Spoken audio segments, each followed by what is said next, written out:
নমস্কার বন্ধুরা, আজকের রেসিপি ডিম ভাপা। নিয়ে নিচ্ছি 4টে ডিম ফাটিয়ে, নিয়ে নিচ্ছি ধনেপাতা, নিয়ে নিচ্ছি কাঁচা লঙ্কা, পরিমাণ মতন লবণ, একটু ফেটিয়ে নিয়ে একটা পাত্রে তেল মাখিয়ে নিয়ে ঢেলে নেবো। ওভেনে কড়া বসিয়ে দিয়ে দেবো জল, দিয়ে দেবো স্ট্যান্ড।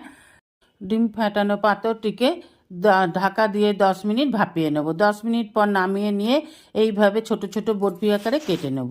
ওভেনে কড়া বসে সাদা তেল দিয়ে হালকা লাল করে ভেজে তুলে নেব। আর একটু তেল দিয়ে আলুগুলোকে নুন হলুদ দিয়ে ভেজে তুলে নেব। দিয়ে দেবো ফোড়ন, শুকনো লঙ্কা, তেজপাতা, গোটা জিরে, হিং, রসুন, পেঁয়াজ কুচি। ভালোভাবে একটু নেড়ে চেড়ে নিয়ে দিয়ে দেবো লবণ, লাল লঙ্কার গুঁড়ো, হলুদ গুঁড়ো, জিরে গুঁড়ো। দিয়ে দেবো আলুটাকে মশলার সাথে কষে নিয়ে দিয়ে দেবো জল।